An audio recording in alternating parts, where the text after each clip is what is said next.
ഇന്ത്യയിലിരുന്നുകൊണ്ട് സ്പെയിനിലേക്ക് നിങ്ങൾ അൺസ്കിൽഡ് ജോബിന് അപ്ലൈ ചെയ്യുന്ന സമയത്ത് ഇവിടെ എളുപ്പത്തിൽ ജോലി കിട്ടാതിരിക്കുന്നതിൻ്റെ മെയിനായിട്ടുള്ള 3 റീസൺസ് ഇതൊക്കെയാണ്. ഇവിടെ നിങ്ങൾ പ്രത്യേകിച്ച് അൺസ്കിൽഡ് ജോബാണ് നോക്കുന്നതെങ്കിൽ സ്പാനിഷ് ഭാഷ അറിയാതെ ജോലി കിട്ടാൻ നല്ല ബുദ്ധിമുട്ടാണ്. അങ്ങനെ വരുമ്പോഴത്തേക്കും സ്പെയിനിൽ ഓൾറെഡി ഒരുപാട് ലാറ്റിൻ അമേരിക്കൻസ് ഉണ്ട്.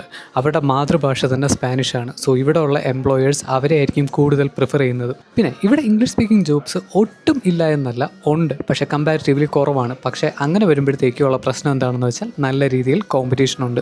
ഇവിടെ ഇംഗ്ലീഷ് സംസാരിക്കുന്ന യൂറോപ്പിലുള്ള തന്നെ ഒരുപാട് ആൾക്കാരുണ്ട്. ഇനി മൂന്നാമത്തെ കാര്യമാണ് ഏറ്റവും വലിയ ബ്ലോക്കർ. അതിനെ നമ്മൾ SNE എന്ന് പറയും.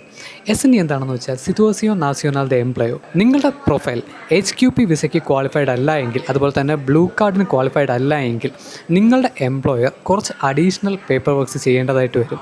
നിങ്ങൾ ഏത് പൊസിഷനാണോ അപ്ലൈ ചെയ്യുന്നത് ആ പൊസിഷൻ ഫില്ല് ചെയ്യാൻ വേണ്ടിയിട്ട് സ്പെയിനിൽ ആൾക്കാരില്ല എന്ന് പ്രൂവ് ചെയ്യുന്ന ഒരു ഡോക്യുമെൻറ്റേഷൻ കമ്പനി പ്രിപ്പയർ ചെയ്ത് കമ്പനി അത് പ്രൂവ് ചെയ്ത് കാണിക്കണം. അങ്ങനെ ഒരു പ്രൂഫ് കമ്പനിയുടെ സൈഡിൽ നിന്ന് സബ്മിറ്റ് ചെയ്താൽ മാത്രമേ കമ്പനിയുടെ സൈഡിൽ നിന്ന് നിങ്ങൾക്ക് വേണ്ടിയിട്ട് വിസ ആപ്ലിക്കേഷൻ പ്രോസസ്സ് സ്റ്റാർട്ട് ചെയ്യാൻ പറ്റത്തുള്ളൂ.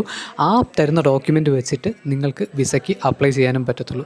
അതാണ് ഏറ്റവും വലിയ ബ്ലോക്കർ. എന്തെങ്കിലും സംശയം ഉണ്ടെങ്കിൽ വീഡിയോയുടെ താഴെ കമൻറ്റ് ചെയ്ത് ചോദിക്കാൻ മടിക്കണ്ട.